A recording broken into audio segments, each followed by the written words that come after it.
friends, welcome back to another lecture, and in this lecture we are going to study atmospheric circulation and weather system. Okay, this is one of the most important chapters, if not the most important chapter in class 11th NCERT. Alright, अगर आप ये chapter अच्छे से कर लेते हैं तो 11th class की जो पार्ट 2 है वो बहुत ईजी हो जाएगा आपके लिए अंडरस्टैंड करना. ऑलराइट, तो I urge you to pay attention while you are studying this chapter. Okay, let's start then. Atmospheric circulation and weather system. Okay, देखिए यहाँ पे कुछ बेसिक चीज़ें हैं जो आपको याद रखना बहुत इम्पोर्टेंट है if you want to understand this whole chapter. ठीक है, उनके डेप्थ में ना जाते हुए अगर आप उन चीज़ों को रट भी लेंगे तो भी it will be lot beneficial for you. Right, मैं पहले ही अंडरलाइन कर देता हूँ जो चीज़ें हैं जो आपको मेमोराइज करनी है राइट नाउ. ठीक है, सेकंड स्लाइड पे जाने से पहले ही आपको वो मेमोराइज करनी है. ठीक है, जिसमें से पहली है the movement of air from high pressure to low pressure. ठीक है, इसका मतलब है जो मूवमेंट है एयर का वो हमेशा रहेगा high pressure to low pressure. जहाँ पे हाई प्रेशर होगा वहाँ से एयर जाएगी लो प्रेशर की तरफ. ठीक है, ये आई am sure it's pretty simple. Air expends when heated. जब एयर को हीट करते हैं तो वो एक्सपेंड करती है और कंप्रेस होती है जब उसे कूल करते हैं. टेम्परेचर जब घटा देते हैं तो it cool down. Okay, this results in variation in the atmospheric pressure. और इसकी वजह से एटमॉस्फेरिक प्रेशर में कुछ चेंजेस आते हैं और उन चेंजेस की वजह से ही जो एयर होती है वो मूव करती है from high pressure to low pressure. Right, तो अगर आप कुछ भी याद नहीं करना चाहते हैं तो बेसिक बस ये याद कर लीजिए, from high pressure to low pressure. ठीक है, तो एयर का जो मूवमेंट होगी वो होगी from high pressure to low pressure. Okay, done. The wind redistributes the heat and moisture across the planet, thereby maintaining a constant temperature for the planet as a whole. अब ये जो movement होती है air की, इसकी वजह से जो विंड होती है वो हीट और मॉइस्चर को रीडिस्ट्रीब्यूट करती है अक्रॉस द प्लानट. राइट, जिसकी वजह से जो एक टेम्परेचर जो है हमारे प्लानट का एज अ होल वो कांस्टेंट रहता है over a period of time. ये हम ऑलरेडी देख चुके हैं पहले लेक्चर्स में भी. Okay, now the weight of a column of air contained in a unit area from the mean sea level to the top of the atmosphere is called atmospheric pressure. ठीक है, atmospheric pressure की definition है, आपके लिए बिल्कुल भी ज़रूरी नहीं है इसे अंडरस्टैंड करना ये होता क्या है. राइट, और ये आप याद रख सकते हैं कि इसे मेजर किया जाता है मर्क्यूरी बैरोमीटर से या फिर एनोरॉइड बैरोमीटर से. ठीक है, तो एटमॉस्फेरिक प्रेशर को हम मेजर करते हैं एनोरॉइड बैरोमीटर या फिर मर्करी बैरोमीटर से. ठीक है, the pressure decreases with height. ये भी आपको याद रखना है, हाइट के साथ प्रेशर डिक्रीज होता है. Its variation is the primary cause of air motion. और यही प्राइमरी कोज है एयर मोशन का. ठीक है, कितना होता है, अगर 1 किलोमीटर ऊपर जाएंगे तो 100 MB कम होता है. The decrease amount to about 1 MB for each 10 metre. ठीक है, तो 10 मीटर अगर ऊपर जाएंगे तो 1 MB जो है प्रेशर वो कम होगा. ठीक है, और इसे सिंप्लीफाई करें तो 1 किलोमीटर अगर हम ऊपर जाएंगे तो 100 MB जो है प्रेशर वो कम होने वाला है. Right, the vertical pressure gradient force is much larger than that of the horizontal pressure gradient, but it is generally balanced by a nearly equal but opposite gravitational force. Hence we do not experience strong upward winds. देखिए basically statement क्या बोल रही है, जो vertical pressure होता है, जो vertically pressure लगता है, यानी अगर ये एक एयर पार्टिकल है और ये ऐसे मूव कर रहा है. ठीक है, तो इस पे कोई वर्टिकल भी कोई प्रेशर लगने वाला है. Right, vertical pressure gradient force, ठीक है, is much larger than that of horizontal pressure gradient. It is generally balanced.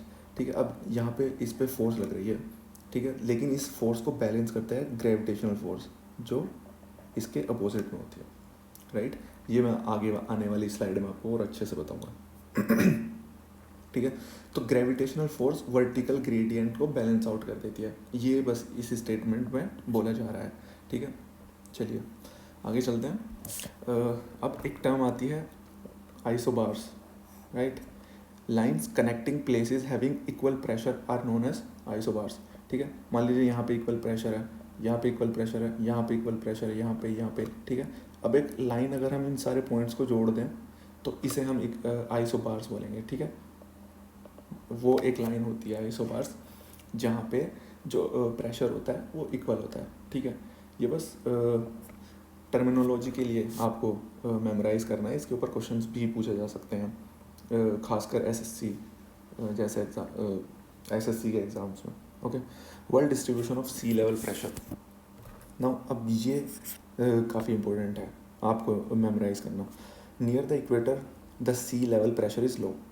ठीक है, अब इक्वेटर के पास जो प्रेशर होता है वो लो होता है। ठीक है, इसलिए उसे हम इक्वेटोरियल लो बोलते हैं। यहाँ पे लो क्यों होता है? क्योंकि इंसोलेशन की वजह से।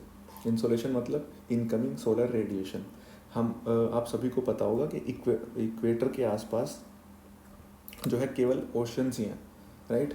यहाँ पे कोई लैंड मास नहीं है। लैंड मास नहीं है तो यहाँ पे कोई वेजिटेशन नहीं होगी, फॉरेस्ट नहीं होंगे, और फॉरेस्ट नहीं होंगे तो इंसोलेशन का अमाउंट बहुत बढ़ जाएगा।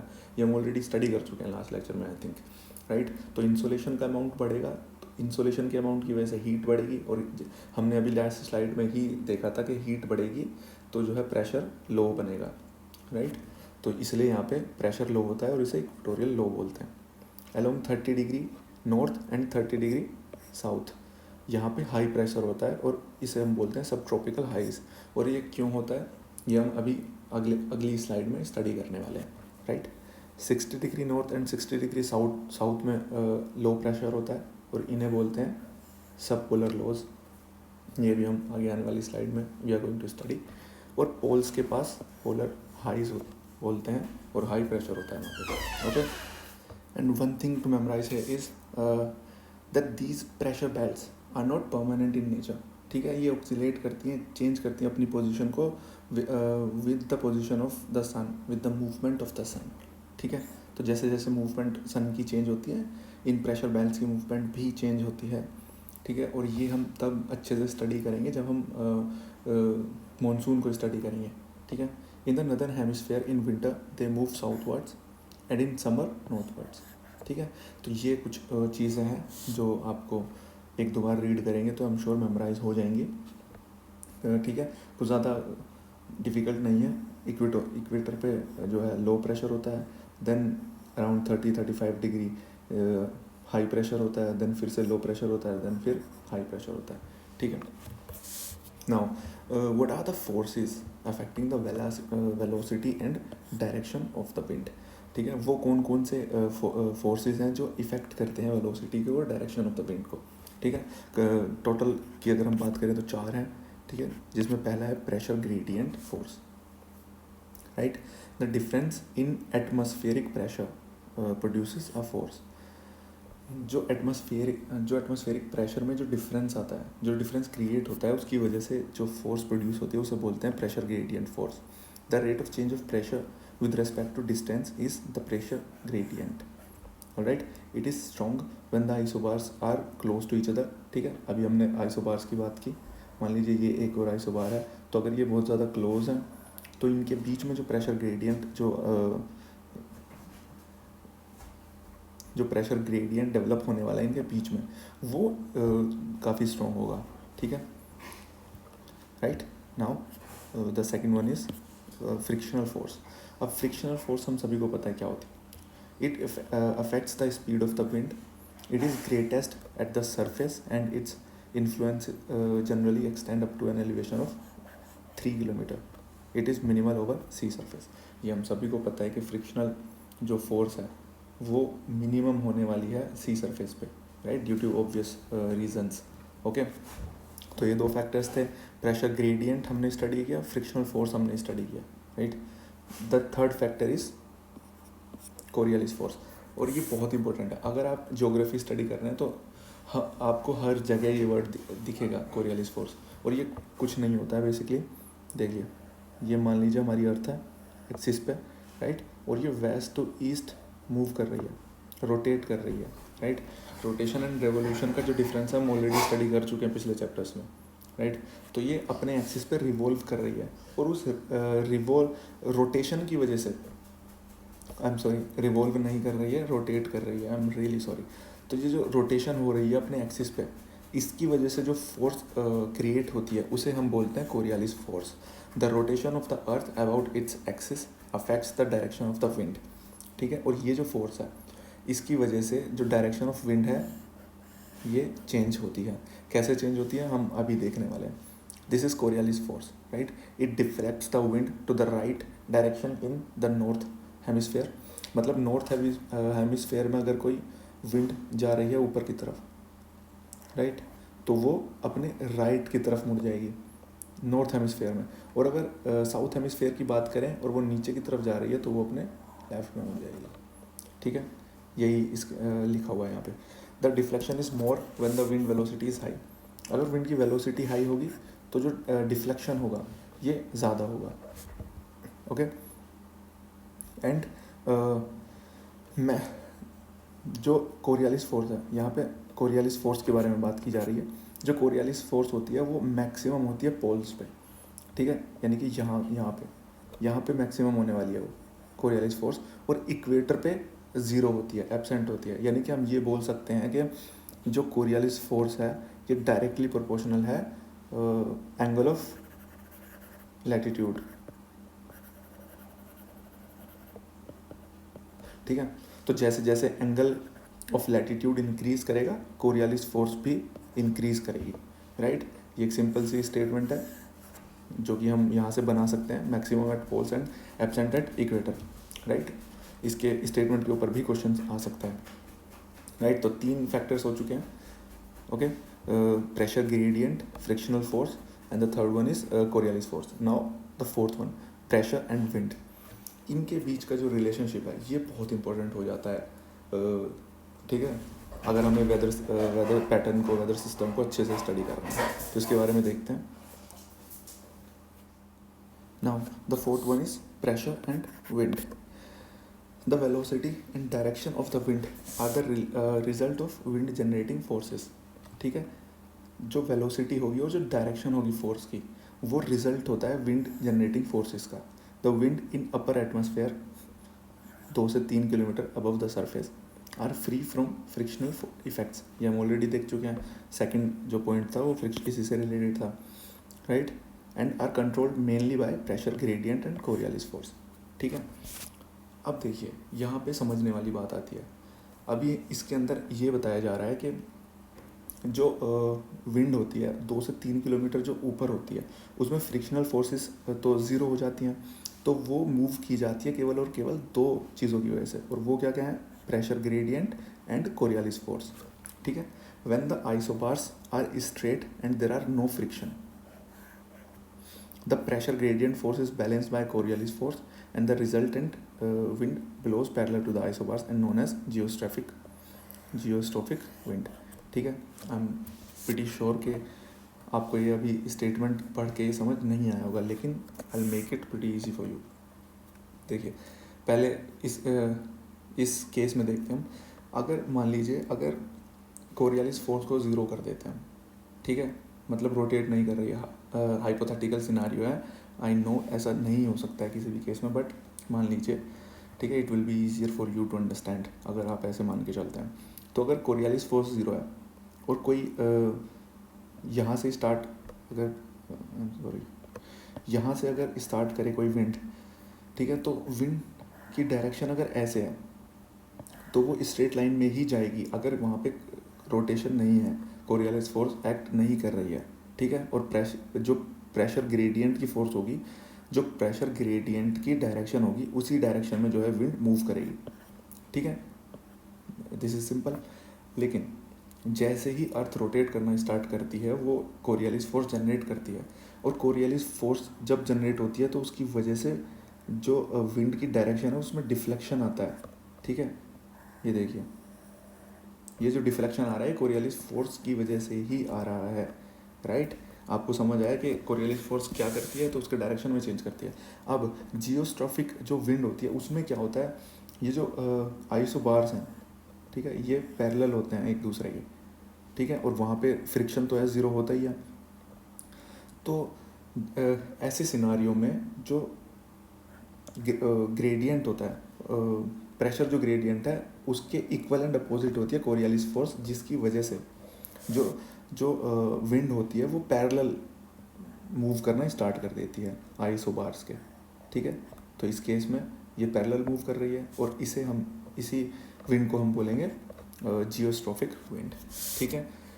अभी आप सोच रहे होंगे इनका क्या काम है, लेकिन जब आगे आने वाली स्लाइड्स में आपको पता चलेगा कि इनका क्या काम है और इन्हें समझना इतना इम्पोर्टेंट क्यों है, ओके। तो आपको समझ आया, forces affecting the velocity and direction of wind, चार पॉइंट्स है इसके अंदर। प्रेशर ग्रेडियंट अफेक्ट करता है, फ्रिक्शनल फोर्स अफेक्ट करती हैं, Coriolis force and then pressure and wind, जिससे हम इनके रिलेशनशिप से हमें क्या मिलती है, जियोस्ट्रोफिक विंड। ये हमें आगे हेल्प करने वाला है, right. Now the wind circulates around a low is called cyclonic circulation. अगर हाई प्रेशर के आसपास जो है सर्कुलेट करती है विंड तो हम उसे बोलते हैं एंटी साइक्लोनिक सर्कुलेशन, ठीक है। Over low pressure area air will converge and rise. अगर प्रेशर वहाँ पे लो है, यानी लो है मतलब इंसोलेशन ज़्यादा है, इंसोलेशन ज़्यादा है तो टेम्परेचर लो है, राइट, और वहाँ पे लो प्रेशर क्रिएट होगा। अब लो प्रेशर जहाँ पे क्रिएट होगा वहाँ पे जो एयर होगी, मान लीजिए यहाँ पे लो है प्रेशर, तो यहाँ पे एयर जो है कन्वर्ज करेगी, ठीक है, कन्वर्ज करेगी और राइज करेगी ऊपर की तरफ ऐसे, ठीक है, vertically. Over high pressure area subside from above and diverge. और अगर हाई प्रेशर एरिया है तो वो नीचे की तरफ जाएगी और डाइवर्ज कर जाएगी, ठीक है। ये हम साइक्लोनिक जब साइक्लोन्स को हम स्टडी करेंगे इसी चैप्टर में तब अच्छे से देखेंगे। General circulation of the atmosphere, general circulation atmosphere में कैसा होता है उसे देखते हैं हम एक बार। The pattern of planetary winds largely depend on latitude. जो प्लानिटरी विंड्स हैं उनका पैटर्न किस चीज़ों पे डिपेंड करता है, ये इसके अंदर बताया जा रहा है। तो वो 4-5 चीज़ों पे ही डिपेंड करता है, जैसे लैटिट्यूड पे डिपेंड करता है, क्योंकि लैटिट्यूड की वजह से एटमॉस्फेरिक हीटिंग जो है वो इफ़ेक्ट होती है। एमरजेंस ऑफ प्रेशर बेल्ट्स, जो प्रेशर बेल्ट्स हमने अभी स्टडी की। The migration of belts following apparent path of the sun, ठीक है, सन की वजह से चेंज जो आता है प्रेशर बेल्ट्स में, उनकी वजह से भी चेंजेस आते हैं। The distribution of continents and oceans, इनकी वजह से भी चेंजेस आते हैं। और at the end Coriolis force यानी कि रोटेशन ऑफ अर्थ, इसकी वजह से भी चेंजेस आते हैं, right. The general circulation of the atmosphere also sets in motion the ocean water. और विंड की वजह, विंड भी एक प्राइमरी फैक्टर होता है जिसकी वजह से जो ओशन वाटर होता है उनके अंदर की जो करंट्स होती हैं उनकी डायरेक्शन भी जो है मूविंग विंड्स की वजह से ही डिफाइन होती है।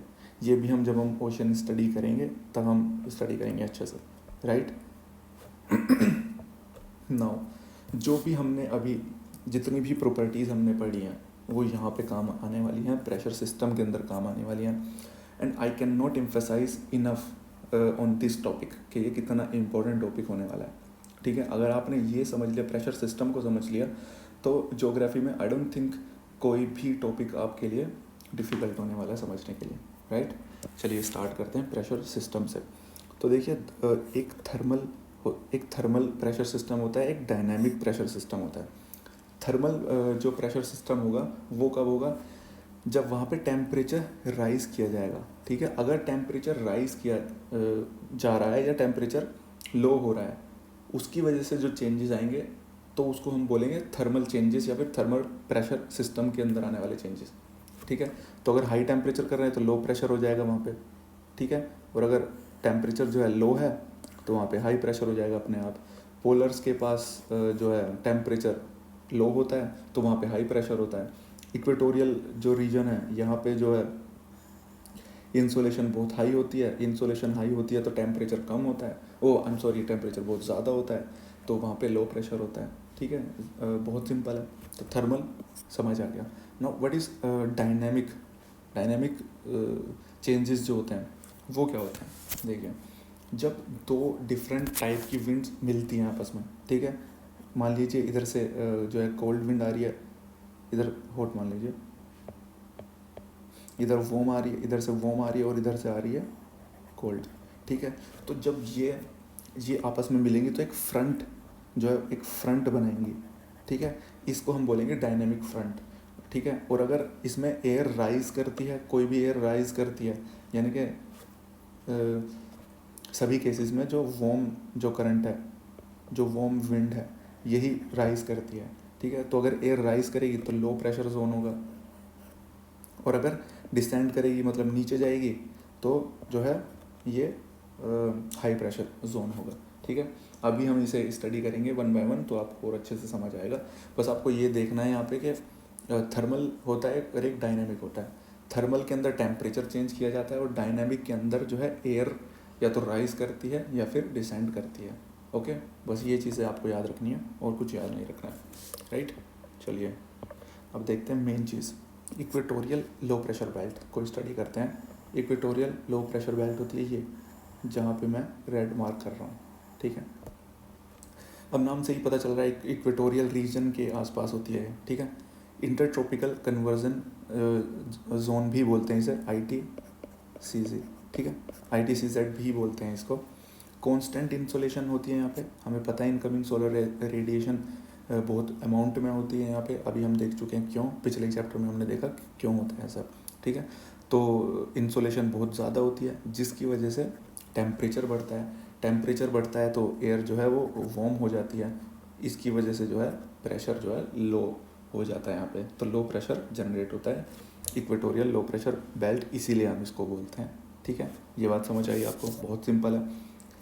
जब भी आप ज्योग्राफी स्टडी करें तो बस आपको ये एक क्वेश्चन पूछना है कि वाई इज़ दिस हैपनिंग, ठीक है। तो क्यों हम इक्वेटोरियल लो प्रेशर बेल्ट को लो प्रेशर बेल्ट बोल रहे हैं, तो इसलिए बोल रहे हैं क्योंकि इंसोलेशन बहुत ज़्यादा है, अमाउंट वहाँ पे इंसोलेशन का बहुत ज़्यादा है, जिसकी वजह से एयर गर्म हो जाती है, गर्म होने की वजह से लो प्रेशर क्रिएट होता है, तो इसलिए हम इक्वेटोरियल लो प्रेशर बेल्ट इसको बोलते हैं, ठीक है।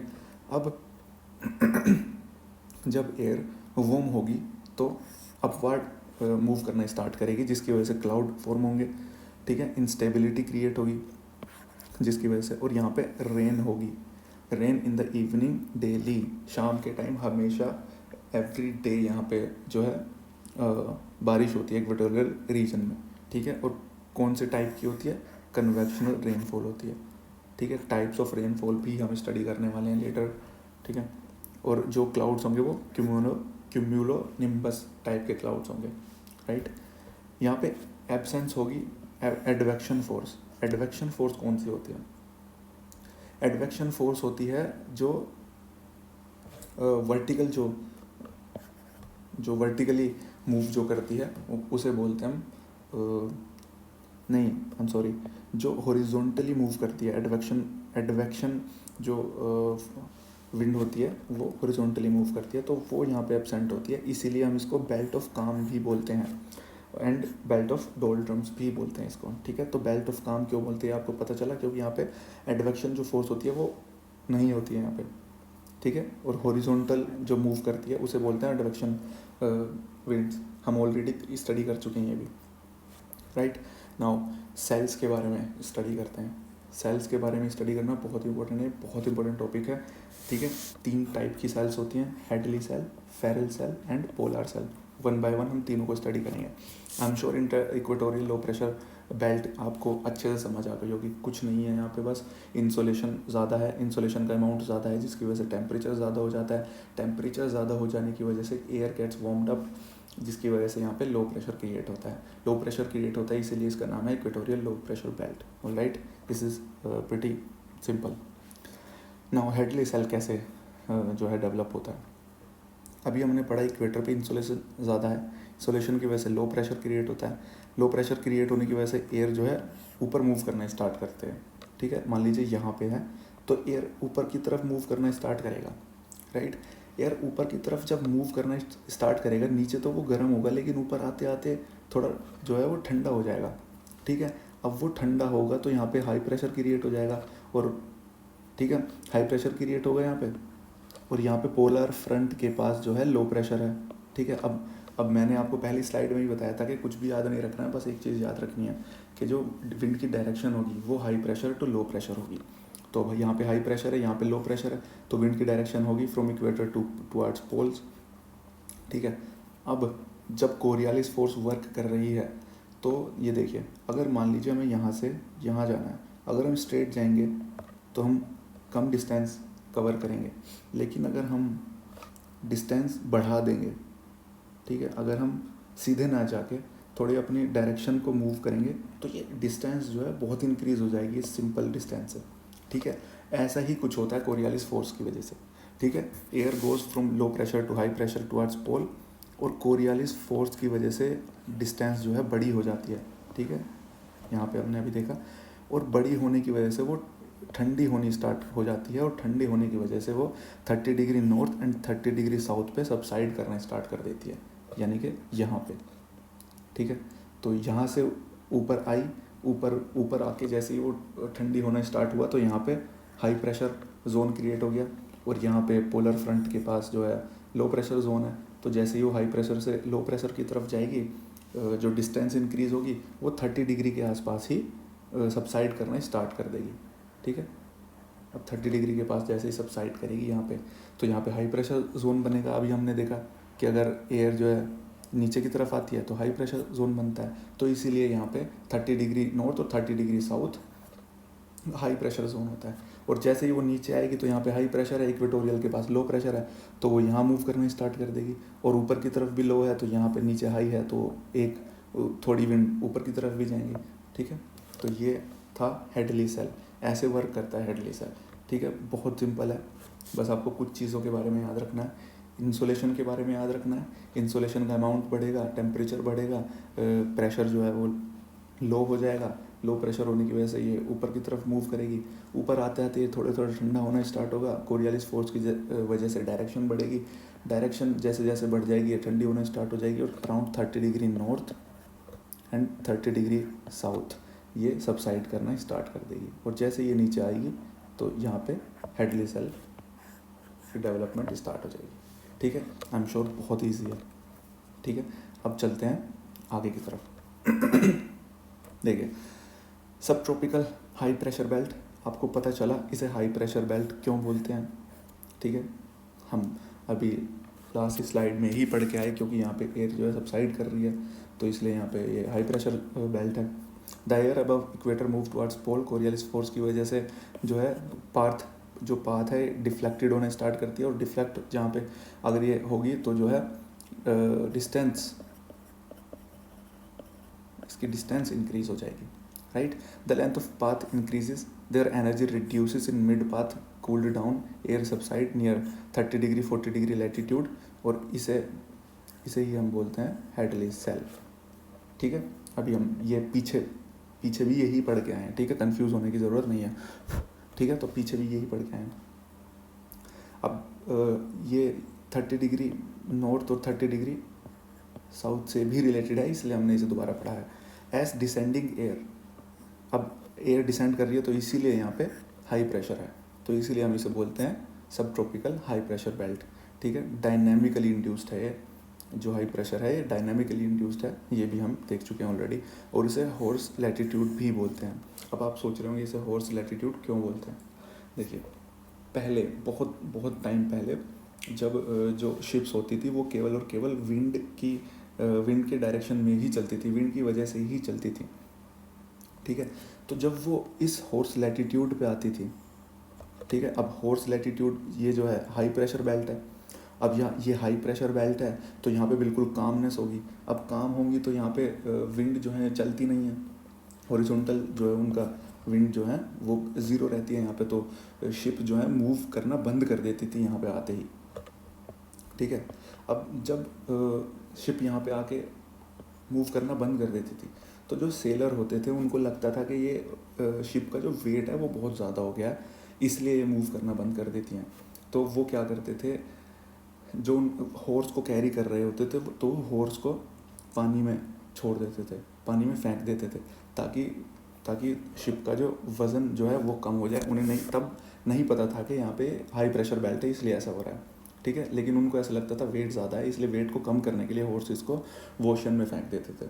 ठीक है, ताकि वेट भी कम हो और पानी भी उनका बच जाए और फूड भी उनका बच जाए, ठीक है। फूड तो चलो लिमिटेड नहीं होता, लेकिन वाटर तो लिमिटेड होता है ओशंस में, राइट। तो ये था, इसलिए इसे बोलते हैं हॉर्स लैटिट्यूड, राइट। सब पोलर लो प्रेशर बेल्ट के बारे में अब हम बात करेंगे, सब पोलर लो प्रेशर बेल्ट के बारे में, ठीक है। फ्रॉम पोल, देखिए पोल से जो है ठंडी हवाएं इक्वेटर की तरफ मूव करती हैं। क्यों? क्योंकि यहाँ पे हाई प्रेशर होता है, ठीक है।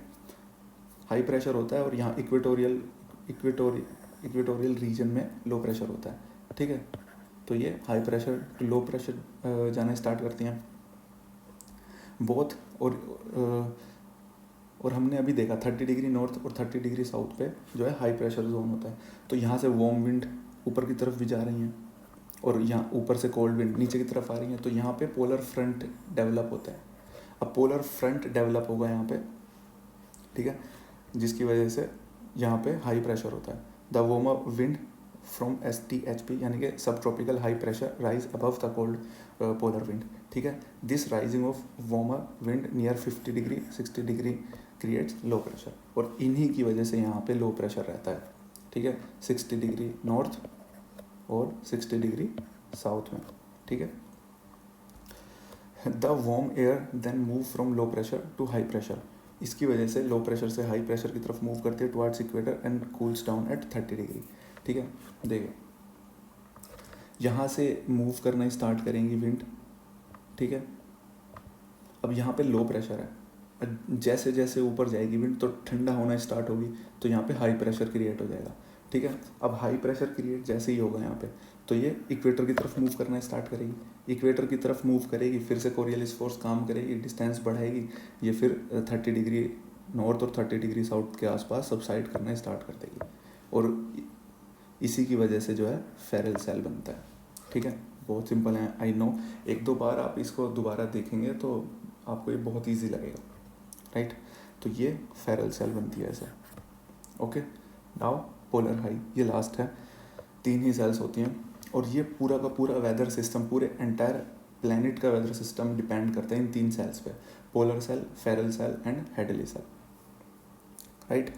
Air rises at sub polar low pressure belt, ठीक है। सब पोलर लो प्रेशर बेल्ट है ये 60 degree north and 60 degree south, ठीक है। तो यहाँ से एयर राइज करना स्टार्ट करती है, ठीक है।